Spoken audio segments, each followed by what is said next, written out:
Heart attack এই শব্দের সাথে আমরা কম বেশি সবাই পরিচিত। এই শব্দটা শুনলেই আমাদের মনের ভিতরে একটা ভয় আতঙ্ক কাজ করে। আমাদের শরীরে একটি গুরুত্বপূর্ণ অঙ্গ হচ্ছে এই হার্ট বা আমাদের হৃৎপিণ্ড।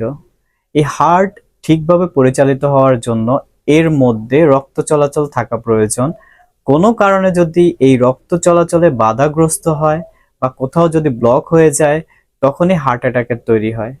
যখনই এই হার্টের মাংসপেশিতে ঠিকমতো রক্ত পৌঁছায় না বা রক্ত ব্লক হয়ে যায়, রক্ত যেতে পারে না, রক্ত চলাচল বন্ধ হয়ে যায়, তখনই হার্ট অ্যাটাক হয়। হার্ট অ্যাটাক হওয়ার জন্য পূর্ব থেকেই অসুস্থতা হওয়ার জরুরি নয়। দেখা যায় অনেক দিন থেকে অসুস্থ থাকতে হবে, তারপর হার্ট অ্যাটাক হবে। এইটা মেইন ফ্যাক্টর নয়। হার্ট অ্যাটাক যে কোনো সময় যে কারো হতে পারে।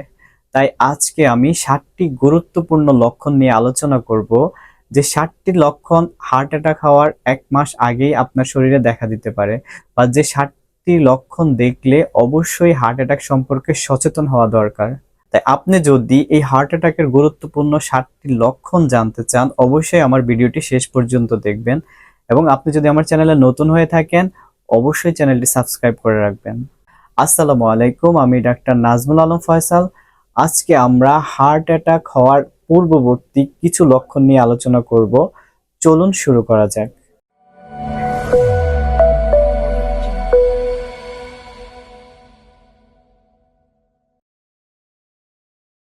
হার্ট অ্যাটাক হওয়ার পূর্বে শরীরে কিছু পরিবর্তন আসতে পারে।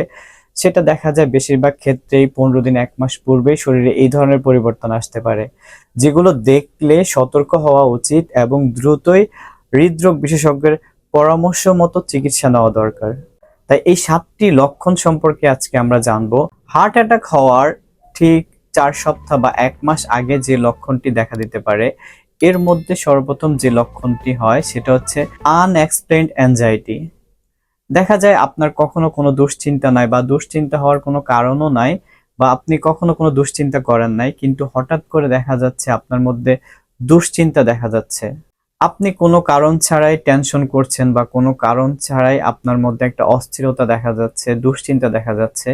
তাহলে এটা অবশ্যই এই বিষয়টাকে অবহেলা না করে ডক্টরের পরামর্শ মতো চিকিৎসা নেওয়া দরকার। কারণ হঠাৎ করে এই দুশ্চিন্তা অনেক সময় দেখা যায় হার্ট অ্যাটাকের কারণ হতে পারে, বা হার্ট অ্যাটাক হওয়ার একটা পূর্ববর্তী লক্ষণও হতে পারে। এবং এর সাথে সাথে দেখা যায় রোগীর পূর্ববর্তী কোনো সমস্যা নাই, দেখা যায় তার কোনো ঘুমের কোনো সমস্যা ছিল না, তার ঠিকমতো ফ্রেশ ঘুম হতো, কিন্তু দেখা যাচ্ছে তার দুশ্চিন্তার সাথে সাথেই তার ইনসোমনিয়া তৈরি হচ্ছে, ঠিকমতো ঘুম হচ্ছে না, অস্থির অস্থির লাগছে, পর্যাপ্ত ঘুম হচ্ছে না।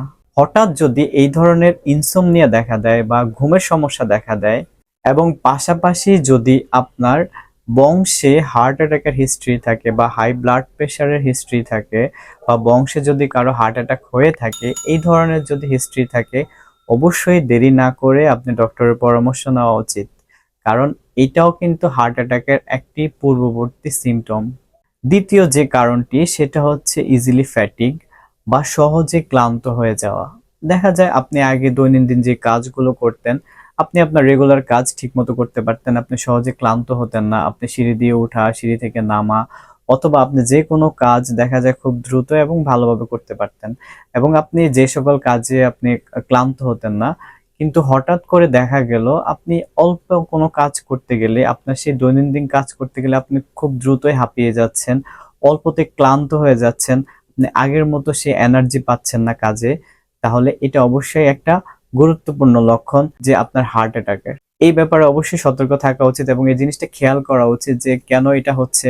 এই ব্যাপারে ডক্টরের সাথে পরামর্শ করা উচিত এবং সেই অনুযায়ী চিকিৎসা নেওয়া উচিত, যে কেন হঠাৎ করে আপনি ক্লান্ত হয়ে যাচ্ছেন। আপনি তো আগে কখনো ক্লান্ত হতেন না, আগে আপনার কাজগুলো আপনি ঠিক মতোই করতে পারতেন, কিন্তু হঠাৎ দেখা যাচ্ছে আপনি খুব দ্রুতই ক্লান্ত হয়ে যাচ্ছেন, ইজিলি এক্সহস্টেড হয়ে যাচ্ছেন, দুর্বল হয়ে যাচ্ছেন দিন দিন। তাই এই ব্যাপারটাও অবশ্যই মাথায় রাখতে হবে, এবং এটাও একটা হার্ট অ্যাটাকের পূর্ববর্তী লক্ষণ হতে পারে।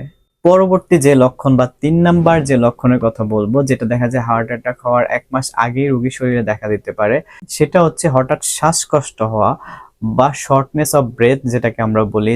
যেখানে রোগী আগে দেখা যায় ইজিলি খুব ভালোভাবে 3-4 তলা উঠতে পারতো, এখন দেখা যায় সে দোতলা বা একতলা উঠতে গিয়েই তার শ্বাসকষ্ট হচ্ছে, তার হাঁপানির সমস্যা হচ্ছে, সে ক্লান্ত হয়ে যাচ্ছে, বারবার সে নিঃশ্বাস নিচ্ছে, বুকে শব্দ হচ্ছে।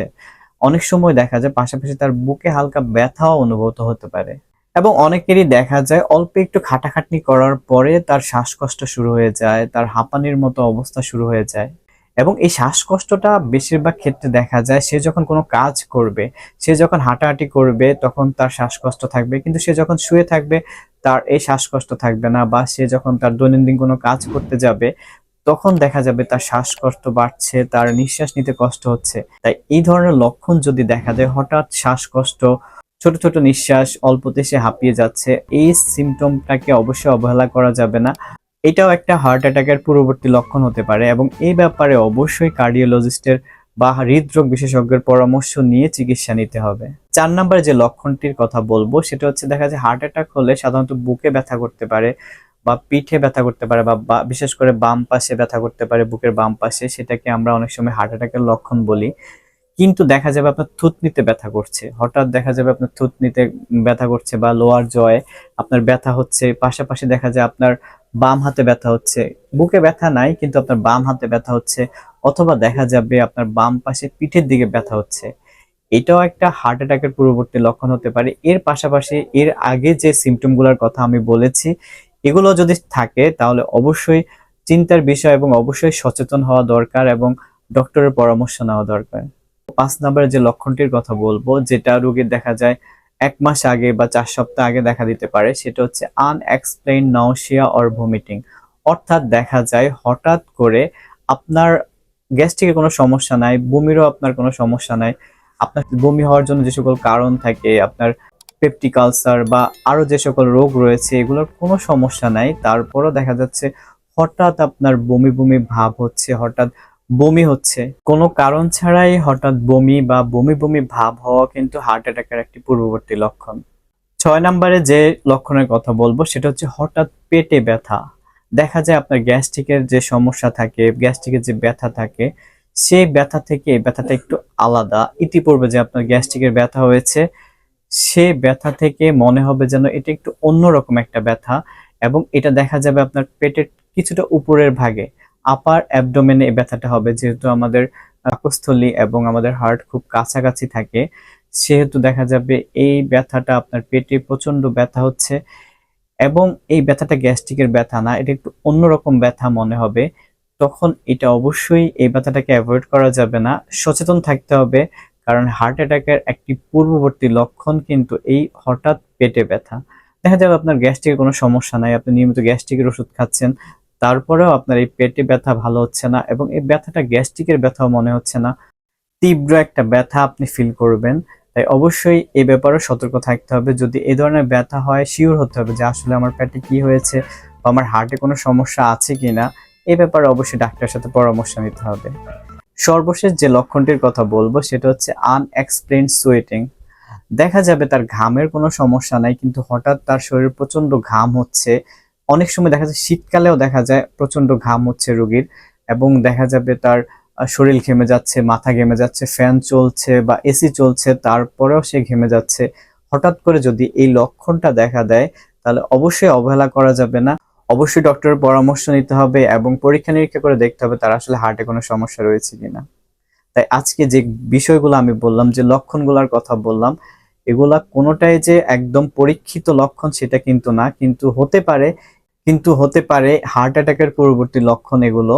অবশ্যই এই লক্ষণগুলো দেখলে অবহেলা করা যাবে না, ডক্টরের সাথে পরামর্শ নিয়ে পরীক্ষা নিরীক্ষা করে শিওর হতে হবে যে তার তার হৃৎপিণ্ডে বা হার্টে কোনো সমস্যা রয়েছে কিনা, এবং এ ব্যাপারে শিওর হয়ে সঠিক চিকিৎসা নিতে হবে, এবং এ ব্যাপারে সবসময় সতর্ক থাকতে হবে।